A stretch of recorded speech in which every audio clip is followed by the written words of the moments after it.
கால் பண்ணி பேசினப்பவே அழுதாரு. எனக்கு என்ன பண்ணுறது தெரில பாக்கியா, நான் யோசிச்சு தான் எடுத்தேன். ஆனால் வெளியே வந்தோடனே டீம்லேயே எல்லாரும் என்ன சொல்லியிருக்காங்கன்னா, அப்ரிஷியேட் தான் பண்ணியிருக்காங்க, சூப்பராக இல்லை, நீங்கள் ஏன் இந்த மாதிரி பண்ணீங்க அப்படின்ற மாதிரி கேட்டிருக்காங்க போல். அது ரொம்ப கவலையோட நான் என்ன சொல்வேனோ அப்படின்ற பயத்தில் சொன்னார். நீ எதுவுமே பயப்படாதோ, நீ கரெக்டான முடிவு எடுத்திருக்க, நான் என்ன பண்ணணும்னு நினச்சேனோ அதை நீ பண்ணிட்ட அப்படின்னு சொன்னதுக்கப்புறம் தான் கொஞ்சம் ஃப்ரீயாக ஆனார்.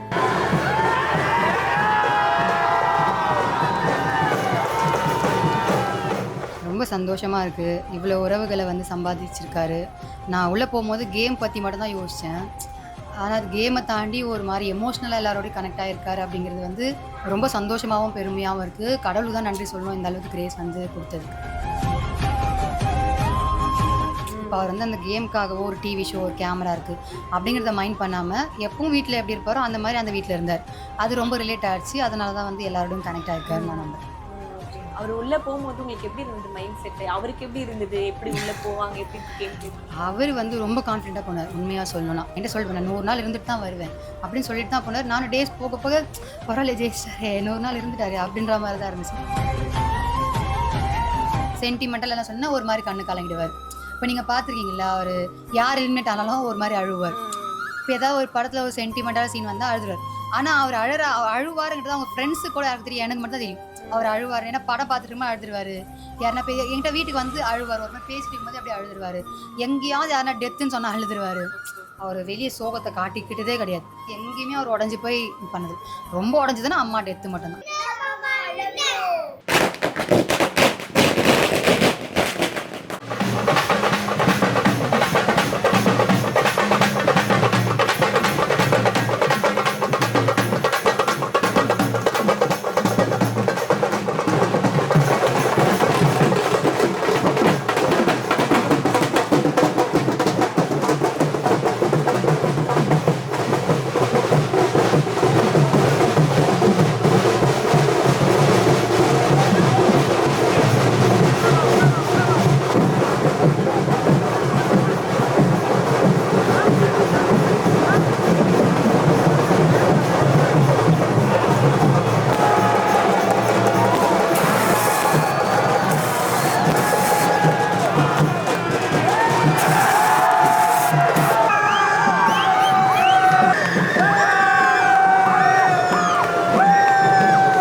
வருவாங்க நான் நினைக்கல. இவ்வளோ மீடியா சரி நம்ம தான் கேமரா வச்சிருக்கோம், நம்ம தானே பேசிக்க போறோம், நம்ம தான் அப்படின்னு நான் பாட்டுக்கு வந்துட்டேன். Prince Jewelry in பிரம்மாண்டமான festive offer.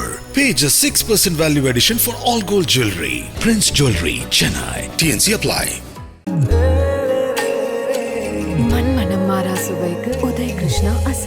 ஹலோ ஆல், நம்ம இப்போ எங்கே இருக்கோம்னு பார்த்தீங்கன்னா பிக் பாஸ் சீசன் 9 கண்டஸ்டன்ட் கானா வினோத் அண்ணா அவர்களோட வீட்டுக்கிட்ட தான் இருக்கும். அண்ட் இங்கே இப்போ என்ன நடந்திருக்குன்னு பார்த்தீங்கன்னா, பிக் பாஸ் வீட்டை விட்டு கானா வினோத் அவர்கள் வெளியில் வந்துட்டார்ல, அது ஒரு பெரிய செலிப்ரேஷனாக இந்த ஏரியா மக்கள் எல்லாருமே சேர்ந்து நடத்த போகிறாங்க. வினோத் அண்ணா வந்தாருன்னா அவருக்கிட்டயுமே ஒரு பைட்டை போட்டுடலாம் வாங்க. வணக்கம் அண்ணி. வணக்கம்மா. வணக்கம், நல்லா இருக்கேன், ரொம்ப நல்லா இருக்கேன். நீங்கள்? ரொம்ப நல்லா இருக்கேன். இப்போ எப்படி வினோத் அண்ணாவை எல்லாருமே அண்ணா அண்ணான்னு சொல்லிட்டு ஒரு ஃபேமிலி ரிலேட்டடாக நினைக்கிறாங்களோ அதே மாதிரி பாக்கி அண்ணி உங்களை நினைக்கிறாங்க. ஸோ எப்படி இருக்குது இப்படி பார்க்குறது? ரொம்ப சந்தோஷமாக இருக்குது. இவ்வளோ உறவுகளை வந்து சம்பாதிச்சிருக்காரு. நான் உள்ளே போகும்போது கேம் பற்றி மட்டும்தான் யோசித்தேன். ஆனால் அது கேமை தாண்டி ஒரு மாதிரி எமோஷ்னலாக எல்லாரோடையும் கனெக்ட் ஆகிருக்காரு அப்படிங்கிறது வந்து ரொம்ப சந்தோஷமாகவும் பெருமையாகவும் இருக்குது. கடவுளுக்கு தான் நன்றி சொல்லணும் இந்த அளவுக்கு கிரேஸ் வந்து கொடுத்ததுக்கு. அவர் உள்ளே போகும்போது உங்களுக்கு எப்படி இருந்தது மைண்ட் செட்டு? அவருக்கு எப்படி இருந்தது? எப்படி உள்ளே போவாங்க? எப்படி கேம் ப்ளே பண்ணுவாங்க? அவர் வந்து ரொம்ப கான்ஃபிடென்ட்டாக போனார். உண்மையாக சொல்லணும்னா நானே வந்து யோசிச்சுட்டு இருந்தேன் எப்படி இருக்கும், எப்படி போகும். ஏன்னா நான் பிக் பாஸ் வந்து ஒரு 2-3 சீசன் வந்து ஃபுல்லாக பார்த்துருக்கேன். அது இது செட் ஆகுமா அப்படின்ற ஒரு சில தயக்கம் இருந்துச்சு. பட் அவர் ரொம்ப கான்ஃபிடென்ட்டாகவே போனார். என்கிட்ட சொல்வேன் நான் 100 நாள் இருந்துட்டு தான் வருவேன் அப்படின்னு சொல்லிட்டு தான் போனார். நானும் டேஸ் போக போக பரவாயில்ல ஜெயிச்சிட்டாரே 100 நாள் இருந்துட்டாரு அப்படின்ற மாதிரி தான் இருந்துச்சு. நல்ல கான்ஃபிடென்ட்டாக போனார். அதுக்கேற்ற மாதிரி ப்ளே பண்ணார். ஓகே. அவர் உள்ள கேம் ஒரு வாட்டி ப்ளே பண்ணும்போதும் அவர் கேஷுவலாக வந்து ஃபன் பண்ணும்போது எல்லாமே பண்ணும்போதுமே எல்லாருக்குமே அவ்வளோ பிடிச்சிருந்தது. ஸோ எப்படி அதே மாதிரி தான் வீட்டில் இருப்பார்? ஆமாம், அவர் வந்து அது மாதிரி இருந்ததால் தான் எல்லாருக்கும் பிடிச்சது. இப்போ அவர் வந்து அந்த கேமுக்காகவோ ஒரு டிவி ஷோ ஒரு கேமரா இருக்குது அப்படிங்கிறத மைண்ட் பண்ணாமல் எப்பவும் வீட்டில் எப்படி இருப்பாரோ அந்த மாதிரி அந்த வீட்டில் இருந்தார். அது ரொம்ப ரிலேட் ஆகிடுச்சு. அதனால தான் வந்து எல்லாரோடையும் கனெக்ட் ஆகிருக்காரு நான் நம்புறேன். அவர் அந்த பணப்பெட்டி எடுத்துட்டு வரும்போது பிக் பாஸ் கிட்ட பேசும்போது அழுவாருல்ல, ரொம்ப வந்து அதை நான் பார்க்கல. ப்ரொமோ கூட பார்க்கல நான் இது வரைக்கும். அந்த ப்ரொமோ அந்த காசு எடுத்து காட்டினார்ல கானாவின், அதுக்கு தான் பார்த்தேன். அப்புறம் அழற மாதிரி உட்காருவார்ல, அதில் கட் பண்ணது தான். இன்னும் எபிசோடும் பார்க்கல, அந்த லைவும் பார்க்கல, எதுவும் பார்க்கல. பார்க்க வேணான்னு நான் பார்க்க வேண்டான்னு நான் விட்டேன், பார்க்கலண்ணா. ஓகே. ஏன்னா நாங்கள் வந்து உங்களோட ஸ்டோரி தான் பார்த்து அப்டேட் ஆகிட்டே இருந்தோம். நீங்கள் தான் சொன்னீங்க எனக்கு இன்னும் அஃபிஷியலாக எந்த வரவே வரல. ப்ரொமோ வந்துச்சு இல்லையா, அப்போ தான் எனக்கு கால் பண்ணாங்க. அப்படியா? ப்ரோமோ விட்ட பிறகு? ப்ரோமோ வந்து அந்த ப்ரோமோக்கு முன்னாடி ஹாட் ஸ்டாரில் ஒரு போஸ்டர் போட்டாங்கல்ல, அப்போ தான் எனக்கு அந்த போஸ்டர் வருது, கால் வருது. அதை பார்த்தோன்னே ஓகே அப்படின்ட்டு அப்போ கட் பண்ணால் கால். அப்போ தான் எனக்கும் கன்ஃபார்ம் ஆச்சு. அது வரைக்கும் நானுமே ஒரு ஸ்டில் கன்ஃபியூஸ் தான். அதுக்கு முன்னாடி இந்த ட்விஸ்ட் இருக்குது, ஓட் போடுறதை நிறுத்தாதீங்க, அப்படியே குழப்பிட்டேன் நான். என்னடா இது, என்ன தான் சொல்ல வராங்க அப்படின்னு. அப்புறம் அந்த ப்ரோமோ வந்ததுக்கப்புறம் தான் அது வைஃப் உங்களுக்கு என்ன தோணுச்சு? பயங்கரமாக அந்த ரூமர்ஸ் ஸ்ப்ரெட் ஆகிட்டு இருந்த டைமில் உங்களுக்கு பர்சனலாக எடுத்திருக்க மாட்டார் உங்களுக்கு? எனக்கு ஃபஸ்ட்டு அந்த ஃபோட்டோ பார்த்தோன்னே எனக்கு அந்த ஒரு ஃபோட்டோ வந்து கேஷ் பாக்ஸ் வினோத் இருந்து எனக்கு மனசுக்குள்ளே எடுத்துட்டாருன்னு தோணுச்சு. கன்ஃபார்ம் தான் அப்படின்னு தோணுச்சு. அதை நான் ஃப்ரீயாக விட்டுட்டேன். அமைதியாக இருந்து ஃப்ரெண்ட்ஸ்க்கு மட்டும் இந்த மாதிரி எடுத்துட்டாங்க சொல்கிறாங்க, என்னென்னு பாருங்கள், நிறைய ஸ்ப்ரெட் ஆகுதா அப்படின்னு நான் வந்துகிட்டே இருந்துச்சு. கண்டினியூவாக வந்துகிட்டே இருக்கும் போதே தெரிஞ்சுக்க அது கன்ஃபார்ம்ன்ற மாதிரி எனக்கு தோணிடுச்சு. அப்புறம் நானும் எனக்கு தெரிஞ்ச மீடியா சைடில் கேட்டப்போ ஆமான்ற மாதிரி தான் தெரிஞ்சுது. அதோடு நான் விட்டுட்டேன். அதை நான் அமைதியாக வச்சுட்டேன். கொஞ்சம் நேரம் கழிச்சு இன்ஸ்டாகிராம் ஓப்பன் பண்ணால் இந்த டிஎம்ஸ் தலை வெடிச்சிடுச்சு எனக்கு. எல்லாம் அழுது பொம்மை அக்கா சொல்லுங்கக்கா சொல்லுங்கக்கா சொல்லுங்க, எனக்கே தெரியலங்க, எனக்கு புரியலை, எனக்கே ஒன்றும் புரியல, அஃபிஷியலாக கால் வரல, நான் கால் பண்ணாலும் எடுக்கலை டீம்லேருந்து யாரும். அதுதான் எனக்கு ரொம்ப அவங்களுக்கு பதில் சொல்லணுமேன்றதுக்காகவே நான் புஷ் பண்ணிட்டு இருந்தேன் ஒரு சில விஷயத்த. அப்படி இருந்துச்சு. பட் பர்சனலாக எனக்கு எந்த இதுவுமே இல்லை. அது நைட் ஆக ஆக எல்லாரும் அழலாம் ஸ்டார்ட் பண்ணிட்டாங்க. அழுது வாய்ஸ் நோட் அனுப்புகிறாங்க, அக்கா எனக்கு முடியலை, சாப்பிடல, தூங்கலை அப்படிங்கிறதுலாம் எனக்கு ஒரு மாதிரி என்னடா அப்படின்னு ஒரு மாதிரி இந்த சொல்லுவாங்கல்ல, ஒரு தர்ம சங்கடமாக இருக்கு. நம்மளால கரெக்டாக ஒரு கன்ஃபர்மேஷனாக சொல்ல முடியலையே, அதெல்லாம் நான் கேட்குறாங்க, அது சொல்ல முடியலையே அப்படின்ட்டு ஒரு மாதிரி இருந்துச்சு. அக்கா உண்மையாக சொல்லணும், அந்த ப்ரொமோ வரும்போது தான் எனக்குமே தெரியும். சரி, அவர் வந்துட்டாரு, வெளியில வந்துட்டு உங்ககிட்ட என்ன ஃபர்ஸ்ட் வார்த்தை சொன்னாரு? அழுதாரு. வீட்டுக்கு வந்து முதல்ல கால் பண்ணி பேசினப்பவே அழுதாரு. எனக்கு என்ன பண்ணுறது தெரியல பாக்கியா, நான் யோசிச்சு தான் எடுத்தேன். ஆனால் வெளியே வந்தோடனே டீம்லேயே எல்லாரும் என்ன சொல்லியிருக்காங்கன்னா, அப்ரிஷியேட் தான் பண்ணியிருக்காங்க, சூப்பராக இல்லை, நீங்கள் ஏன் இந்த மாதிரி பண்ணீங்க அப்படின்ற மாதிரி கேட்டிருக்காங்க போல். அது ரொம்ப கவலையோட நான் என்ன சொல்வேணும் அப்படின்ற பயத்தில் சொன்னார். நீ எதுவுமே பயப்படாத, நீ கரெக்டான முடிவு எடுத்திருக்க, நான் என்ன பண்ணணும்னு நினச்சேனோ அதை நீ பண்ணிட்ட அப்படின்னு சொன்னதுக்கப்புறம் தான் கொஞ்சம் ஃப்ரீயாக ஆனார். உண்மையாக சொல்கிறியா அப்படின்னு. உண்மையாக தான் சொல்கிறேன், நீ கரெக்டான முடிவு தான் எடுத்துருக்கேன். சரி சரி இது அப்போ நான் வரேன் வீட்டுக்கு அப்படின்னு சொல்லி அதுக்கப்புறம் தான் அங்கேருந்து வீட்டுக்கு கிளம்புனாங்க. Okay okay. ஸோ வந்த பிறகு எப்படி ஹக் பண்ணி ஐ லவ் யூ மாமா அதெல்லாம் எதுவுமே இல்லாத வீட்டில் ஆல்ரெடி ஒரு டீம் வந்துருச்சு, அவங்க ஃப்ரெண்ட்ஸ் டீமு, வீட்டு பக்கத்தில் எல்லாரும் வந்துட்டாங்க. வந்தோடனே அங்கேயும் வீட்டில் அம்மா ஃபோட்டோ இருக்குது, அதை பார்த்து அழுதாரு. அதுக்கப்புறமா கேக்லாம் வெட்டிட்டு கொஞ்சம் நைட் தான் சொன்னேன். அதுக்கப்புறம் இந்த மாதிரிலாம் ஓகே தான். அப்புறம் நான் கேட்டேன், நீயா தானே யோசிச்சு எடுத்தேன்னு. ஆமாம், இந்த மாதிரி சில விஷயங்கள்லாம் சொன்னார், கரெக்டான முடிவு தான் எடுத்திருக்கேன், ஒரு பிரச்சனையுமே இல்லை அப்படின்னு சொன்னேன். ஏன்னா அவர் வந்து குடும்பத்துக்காக குழந்தைங்களுக்காக இது போதும்னு சொன்னது அப்படிதான் இருந்தாலும் கேட்டேன்னா, ஆமாம் நானாக தான் யோசித்தேன் அப்படின்னு. சரி ஓகே, கரெக்டாக தான் இருக்குது, ஒன்றுமே பிரச்சனை இல்லை, நீ டைட்டில் அடிச்சிருந்தா கூட இவ்வளோ அன்பு தெரிஞ்சிருக்குமான்னு தெரியல. இப்போ ஜெயிச்சிருந்தாருன்னா எல்லாரும் விஷ் பண்ணியிருப்பாங்க, அது அப்படியே கடந்து போயிருக்கும். இப்போ இதனால் இவ்வளோ பேரோட அன்பு வந்து கிடச்சிருக்கு, உண்மையாக வெளிப்படையாக தெரிஞ்சிருக்கு அப்படிங்கிறது வந்து அவ்வளோ இதுவாக இருக்குது, ரொம்ப ஓவர்வெல்மிங்காக இருக்குது எனக்கு பார்க்க. நானுமே ஜென்ரலா எல்லாருமே ரீல்ஸ் போடுறது, ஐயோ அவர் வந்திருக்க கூடாது. நான் என்ன நினைச்சேன், இவர் இதெல்லாம் பார்த்துதான் இன்னும் டிப்ரெஷன் ஆயிட போறாரு. அது காட்டல இன்னும் கூட, நான் அந்த அளவு காட்டல. சொன்னேன் இந்த மாதிரி நிறைய பேர் வந்து அழுதாங்க, நிறைய பேர் இன்னும் ப்ராப்பரா இந்த மெசேஜ் இந்த இதெல்லாம் காட்டல. நான் அது இன்னும் திரும்ப உள்ள போவாங்க, அதுல சில விஷயம் இருக்கு இல்லையா, அதனால இது போதிக்கான மொத்தமா முடிச்சுட்டு வா, எல்லாத்தையும் பரவாயில்ல சேவ் பண்ணி வச்சிருக்கேன் சில விஷயத்தெல்லாம், அதெல்லாம் இன்னும் காட்டவே இல்லை. நான் வந்ததுக்கு அப்புறம் காட்டலாம் அப்படின்னு சொல்லி. இதே மாதிரி டோன் தான் நீங்க பிக் பாஸ் குள்ளே சொன்ன மாதிரி இருந்தது. நிறைய வீடியோஸ் மாட்டி இருக்கு, நீ வெளில வாங்க. அந்த வீடியோஸும் எனக்கு காட்டல, எல்லா வீடியோஸும் இருக்கு. வீடியோ சொல்லுங்களேன். நீங்க பாத்திருப்பீங்களா, உங்களுக்கு தெரியாத வீடியோஸ்? தெரியாதா, ஒரு பொசசிவ் வைஃப் வந்து லைட்டா வெளியில எட்டி பார்த்தாங்க. வரட்டும் இன்னும் முடியல, இன்னும் 7 நாள் இருக்கு போல். 7 நாள் இருக்கா? ஓகே, முடிஞ்சு வரட்டும், அதுக்கப்புறம் பாத்துக்கலாம். நீங்க உள்ள போய் பேசினப்பெல்லாம் அவர் வந்து உங்களை வச்சு ஃபன் பண்ண, என்னம்மா இப்படி அழைச்சிட்ட, எந்த இவ்வளவு மேக்கப் போட்டிருக்க அப்படிலாம் கேட்டாங்க. அவர் எப்பவும் வீட்லயும் அதே போலதான், ஒரு ட்ரெஸ் போட்டேன்னா அது வந்து நல்லா இருக்குன்னு சொல்ல முடியாது. முதல்ல கலாச்சி முடிச்சுட்டு அதுக்கப்புறம் நல்லா இருக்கு அப்படின்னு. நீ சொல்லாமே இருக்கலாம் போ. ஆனால் கேட்கவே மாட்டேன்னு. அதனால கேட்க மாட்டேன். எந்த ட்ரெஸ் போட்டு எதுவுமே கேட்க மாட்டேன். அவரோட ஒப்பீனியன் கேட்க மாட்டேன். நான் என்ன ஏன் கேட்க மாட்டேன், கலாய்ப்பேன். தெரியும் என்ன பண்ண போறேன்னு தெரியும் போ அப்படி சொல்லிட்டு வந்துடுவேன். அப்படிதான் எங்களுக்குள்ள போனாங்க. பெருசா நீங்க பார்த்தீங்கன்னா ஒரு அந்த லவ் கண்டென்ட் அந்த மாதிரிலாம் கொடுக்கவே தெரியாது. ஆனா அது உண்மையிலேயே அவ்வளோ நல்லா இருந்தது. எவ்வளோ நான் அதான் எல்லாத்தையும் இதுல அப்படி என்ன லவ் தெரியுது உங்களுக்கு அப்படி இருந்துச்சு. என்ன வீட்லயும் அப்படிதான். நான் அவரை கிண்டல் பண்ணுவேன், அவர் என்ன கிண்டல் பண்ணுவார். இப்படிதான் போயிட்டு இருக்கு. வேற ஒன்றும் பெருசா இருக்காது. அதுல ஒரு ரீல் வந்தது பாத்தீங்களா? அவர் வந்து ஒரு இடத்துல சத்தம் போடுறாரு, கத்துறாரு, எல்லாமே பண்றாரு. ஆனா நீங்க வந்து புரிஞ்சுச்சா அப்படின்னு புரிஞ்சுன்னு சொல்றது பார்த்தேன். வீட்ல அப்படிதான் பண்ணுவார். நான் ஒரு சில விஷயத்தை நான் கவனிக்கவே மாட்டார். நீங்க பாத்திருப்பீங்க, பிக் பாஸ் பேசுறதே சரியா கவனிச்சிருக்க மாட்டேன். எதனா யோசிச்சுட்டே இருப்பார். நான் அப்போ கொஞ்சம் சத்தமா பேசினாதான் கவனிப்பார். அதான் நான் அப்படி திரும்ப கேட்டேன். அப்ப எங்கேயோ மைண்ட் எங்கேயோ போயிட்டு இருக்கும்.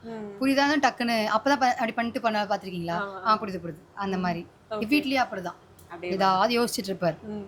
அதான் சொன்னேன், அரோராலாம் பேசும்போது என்ன யோசிச்சுட்டு இருந்தேன், நான் ஏதோ ஒன்று யோசிச்சுட்டு இருந்தேன் அப்படி சொல்லுவேன். ஓகே, உங்களுக்கு அந்த பொசசிவ்லாம் அரோரா கூட டான்ஸ் பண்ணது, அவங்கள லிஃப்ட் பண்ணது அதெல்லாம் பொசசிவ்லாம் ஒன்றும் இல்லை.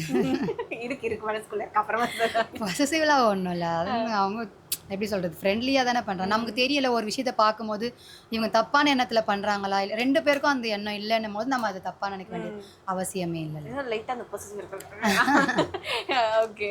அண்ட் பிக் பாஸ் வந்து அவ்வளோ வந்து சார் கூட அண்ணா கூட வந்து ரொம்ப கனெக்டாக இருந்தாங்க எல்லாமே. அவங்க 2 பேரும் சேர்ந்து தனியாக ஒரு கண்டென்ட். ஆமாம், நல்லா இருந்துச்சு பார்க்க. எனக்கு ரொம்ப சந்தோஷமா இருந்துச்சு அது பார்க்கும்போது. அது நானும் எதிர்பார்க்கவே இல்லை. அப்படி மாறும்ன்ட்டு நான் எதிர்பார்க்கல. அவருக்கே பிடிச்சிருச்சு. அவர் சிரிச்சது அந்த தாய்லாந்து சொல்லும் போதெல்லாம் சிரிச்சதெல்லாம் நான் எதிர்பார்க்கல. திரும்ப ரிப்பீட்டடா வச்சு பார்த்துட்டு நானும் அப்படிதான் பார்த்துட்டு இருந்தேன். எனக்கு அப்புறம் அந்த ஹாஸ்பிட்டல் கான்வர்சேஷன், டாக்டர் கிட்ட என்ன சொன்னீங்க அது சொன்னாரு, அதெல்லாம் ரொம்ப பிடிச்சிருச்சு. அது சார் கிட்ட கூட பேசியிருப்பாங்க. சார் இப்ப பாத்திரம் வந்து காலையில தான் தொலைக்கிறோம், நைட்டு செஞ்சுட்டோம், அது நம்ம என்ன சார் பண்ணணும்னு கேட்டாரு. அதெல்லாம் அது அவர் எப்பவுமே அந்த சொல்றாரு, இந்த ஸ்டேஜ்ல வந்து நம்ம இப்படி பேசணும் அப்படி இல்லை. அவர் எப்படியோ அப்படி பேசினாரு. அது எல்லாருக்குமே பிடிச்சிருச்சு. அது பிக் பாஸ்க்கும் பிடிச்சிருச்சு, சாருக்கும் பிடிச்சிருந்து, எல்லா மக்களுக்கும் பிடிச்சிருச்சு. அவர் வந்து உடஞ்சி அழுத 2 இடம் நாங்க பார்த்தது வந்து, ஒன்று வந்து கமருதீன் வெளியில போனது, அண்ட் இவர் இப்போ லாஸ்டா பெட்டி எடுத்து வெளியில வந்திருக்கோம். ஸோ அந்த பாண்டிங் உங்களுக்கு பார்க்க எப்படி இருந்தது?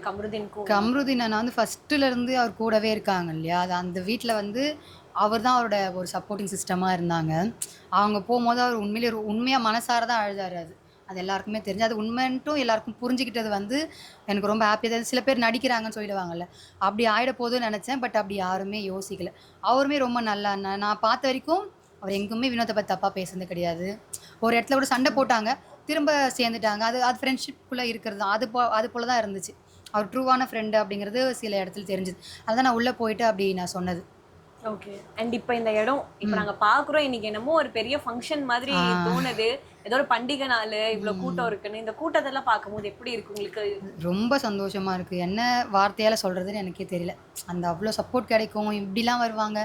நான் முதல் இத்தனை நாள் இருந்தாங்கன்றது வந்து ஓகே, இந்த கேம் விளையாண்டாங்க, இவ்வளோ நாள் இருந்தாங்க அப்படின்னு. ஆனால் அந்த கேரக்டரை வந்து எல்லாரும் பிடிக்குது சொல்கிறாங்கல்ல, அது எனக்கு இன்னும் சந்தோஷமாக இருக்குது. ஒரு கேம் பிளே, இப்போ எல்லாருமே கேம் பிளேவை பிடிச்சிப்பாங்க, இந்த மாதிரி விளையாண்டிங்க அந்த மாதிரி. ஆனால் ஒருத்தனோட பர்சனல், ஒருத்தரோட மனசு, அவர் பண்ணுற எல்லாத்தையும் ஏற்றுக்கிறாங்கங்கிறதே எனக்கு ஒரு அதிசயமாக இருந்துச்சு. இந்த இடத்துலலாம் கோவப்படுவாங்க. அது வந்து நானே ஏன் இப்படி பண்ணாரு யோசிக்கும்போது, அது ஒரு மீமில் பார்த்தா அது ஒரு மாதிரி பாராட்டி போட்டிருப்பாங்க. அது எனக்கு ரொம்ப சந்தோஷமாக இருந்துச்சு. ஓகே, அவர் ஃபுல்லாக புரிஞ்சுக்கிட்டா, மக்கள் எல்லாம் புரிஞ்சுப்பாங்க நான் யோசிக்கல. புரிஞ்சுக்கிட்டது ரொம்ப ரொம்ப சந்தோஷம். ரொம்ப நன்றி. எல்லாரும் ஹிட்டான இடமே அந்த ஒரு மிடில் கிளாஸ் மேனோட லைஃப் எப்படி இருக்கும்ன்றத அவர் வந்து புரிய வச்சது. நிறைய பேருக்கு அது வந்து ரிலேட்டபிளா இருந்தது. சூப்பர். அண்ட் இப்போ அண்ணா பொதுவாவே வீட்ல இருக்கும்போது ஒரு மாதிரி சோகமா இருந்தாலும் என்ன பண்ணுவாரு? சோகமாவே இருக்க மாட்டாரு. ஓகே. அவர் அழறாரு இல்லையா, அவர் வந்து ரொம்ப எமோஷனல் கேரக்டர். எப்படின்னா எப்படி சொல்றேன்னா, இப்போ நீங்க வந்து ஏதாவது உங்களோட கதையை சொல்றீங்க, உங்களோட சென்டிமெண்டல் எல்லாம் சொன்னா ஒரு மாதிரி கண்ணு கலங்கிடுவார். இப்போ நீங்கள் பார்த்துருக்கீங்களா, அவர் யார் எலிமினேட் ஆனாலும் ஒரு மாதிரி அழுவார். இப்போ ஏதாவது ஒரு படத்தில் ஒரு சென்டிமெண்டான சீன் வந்தால் அழுதுவார். ஆனால் அவர் அழுவாருங்கிறது அவங்க ஃப்ரெண்ட்ஸு கூட யாருக்கு தெரியும், எனக்கு மட்டும் தான் தெரியும் அவர் அழுவார். ஏன்னா படம் பார்த்துட்டு அழுதுருவார். யாருன்னா என்கிட்ட வீட்டுக்கு வந்து அழுவார். ஒரு மாதிரி பேசிட்டு இருக்கும்போது அப்படியே அழுதுருவார். எங்கேயாவது யாருன்னா டெத்துன்னு சொன்னால் அழுதுருவார். இப்போ யாருன்னா இப்போ உங்கள் அம்மா இறந்துட்டாங்க அந்த சொன்னால் அவரோட அம்மாவை நினச்சி அழ ஆரம்பிச்சு அந்த மாதிரி ரிலேட் பண்ணிப்பார். இப்போ அவங்க அம்மாவை பற்றி பேசுகிறாங்கன்னா இவங்க அம்மாவை ரிலேட் பண்ணிப்பார். அந்த மாதிரி ஒரு கேரக்டர். அவர் அங்கே போயிட்டு அழும்போது எல்லாரும் என்ன, ஏன் நீ அண்ணா அழுதுட்டே இருக்காரு, அழுதுட்டு புதுசாக கேட்டாங்க. அவர் அழுற மாதிரி காமிச்சிக்கவே மாட்டார். அவர் சோகமாக இருந்து யாரும் பார்த்து இருக்க மாட்டாங்க. அவர் அழுது பார்த்ததுன்னா அம்மாவோட டெத்தில் தான் எல்லாருமே அழுதுருப்பார். அவர் வெளியே சோகத்தை காட்டிக்கிட்டதே கிடையாது. என்கிட்டயுமே பெருசாக அவரோட பர்சனலாக ஒரு கச்சேரி இல்லையோ ஒரு கஷ்டமோ சொல்லவே மாட்டேன். சந்தோஷம் பார்த்துக்கலாம் அது வந்துடும், இன்னும் 10 நிமிஷத்தில் அமௌண்ட் வந்துடும். அப்படி தான் இருந்தது. எங்கேயுமே அவர் உடஞ்சி போய் இது பண்ணது. ரொம்ப உடஞ்சதுன்னா அம்மா டெத்து மட்டும்தான். அங்கே தான் நானே அவர் ரொம்ப அழுது பார்த்தேன். வர இப்போ அவங்களோட பிளெஸிங்ஸ் எல்லாம் அம்மாவோட பிளெஸிங்ஸ் அண்ட் உங்களோட லவ். ஏன்னா அவர் ஸ்டேஜ்லயே சொல்லிட்டாரு, நான் 6 மாசமா வந்து என்னோட பொண்டாட்டி பேச்சு கேட்டா நான் உருப்பிட்டேன் அப்படின்னு சொன்னாரு. ஸோ அதெல்லாம் பார்க்கும்போது அவர் யதார்த்தமா சொன்னாலும் அதோட ஆழமான டீப்பான மீனிங் வந்து புரியுது. அண்ட் எஸ், இதே மாதிரி வந்து அண்ணா எல்லாரோட லவ் இருக்கணும், கண்டிப்பா உங்களோட சப்போர்ட் அண்ணா இருக்கணும். Thank you so much. தேங்க்யூம்மா, தேங்க்யூ ஸோ மச். தேங்க்யூ. மாதிரி எனக்கு தோணுச்சு, கொஞ்சம் என்னமோ நெகட்டிவ் ஆகுதோ என்னமோ நெகட்டிவாகவே மனசில் தோணிட்டே இருந்துச்சு. அது மாதிரி தான் எபிசோட்ஸுமே இருந்துச்சா. எனக்கு ஓகே எடுத்தாலும் ஓகே தான் அப்படின்னு என் மைண்டில் தேர்ஸ்டே நைட் என்னமோ யோசிச்சுட்டு இருக்கும்போது ஓகே எடுத்தாலும் நல்லா தான் இருக்கும், எடுத்தால் கூட ஓகே தான் அப்படி தோணுச்சு. மறுநாள் அவர் எடுத்துட்டாரு நியூஸ் வந்துச்சு. நான் அஃபெக்டே ஆகலை. நிறைய பேர் அழுதுது, நிறைய பேர் பதட்டம் தான் எனக்கு கஷ்டப்படுத்துச்சு. சரி எனக்கு என்ன தோணுச்சுன்னா ஓகே அவங்க அன்புக்காக ட்ரை பண்ணியிருக்கலாமோ அப்படின்ற மாதிரி தோணுச்சு தவிர அவர் பண்ண முடிவில் எனக்கு எந்த Prince Jewelry in Brahmandamana festive offer. Pay just 6% value addition for all gold jewelry. Prince Jewelry, Chennai. TNC apply. மண்மனம் மாறா சுவைக்கு உதய் கிருஷ்ணா அசல் நெய்.